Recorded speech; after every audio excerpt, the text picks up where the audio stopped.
নির্বাচনে দাড়ি পাল্লায় ভোট দিলে দিবা কেটে হবে বলে ঘোষণা দিচ্ছেন। বেশিরভাগ বিরোধী আন্দোলনে মানুষ কিভাবে আন্দোলন করেছে, জীবন দিয়েছে, রক্ত দিয়েছে, ভুলের সামনে দুধ পেতে দিয়েছে।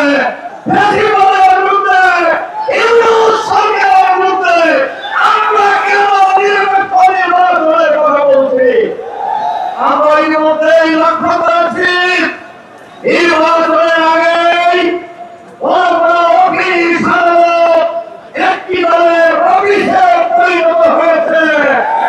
আমরা নির্বাচনের আগেই দেখছি বড় বড় দলের কেন্দ্রীয় নেতারা নির্বাচনে দাড়ি পাল্লায় ভোট দিলে দিবা কেটে হবে বলে ঘোষণা দিচ্ছেন। কিন্তু আমরা লক্ষ্য করছি মাননীয় স্বরাষ্ট্র উপদেষ্টা সাহেব আপনি ঘোষণা করছেন, এখনো এই জীবন কেড়ে নেওয়ার এই সন্ত্রাসী এখনো কেন গ্রেফতার করতে পারেন নাই? আপনি কোন দলের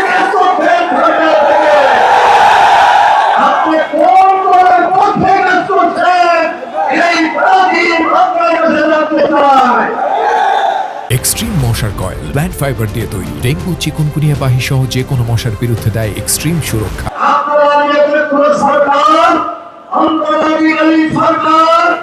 আপনারা ক্ষমতায় বসেন নাই, ওই হাজার মানুষের বিনিময়ে, হাজার হাজার মানুষের রক্তের বিনিময়ে, লক্ষ লক্ষ মানুষের এবং কোরবানির বিনিময়ে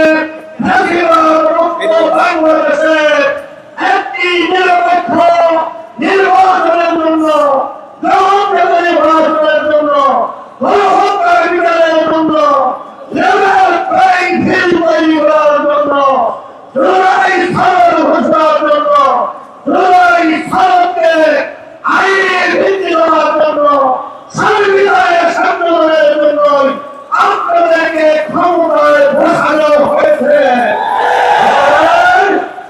আপনারা যদি সেটা ভুলে যান, আপনারা দেখেছেন বেশিরভাগ বিরোধী আন্দোলনে মানুষ কিভাবে আন্দোলন করেছে, জীবন দিয়েছে, রক্ত দিয়েছে, ভুলের সামনে দুধ পেতে দিয়েছে।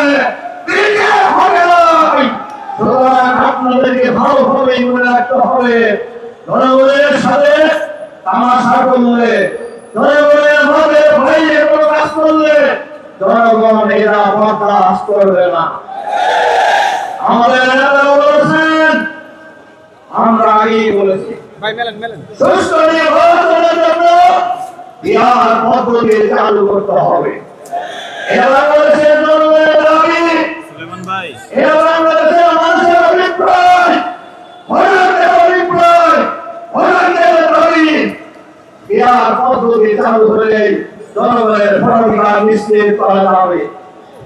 আর নিরপেক্ষ নির্বাচনের বাইরে গণ নির্বাচন, হাসিনা মার্কা নির্বাচন, ভুয়া মার্কা নির্বাচন বাংলাদেশের মানুষ আর করতে দেবে না। বাংলাদেশে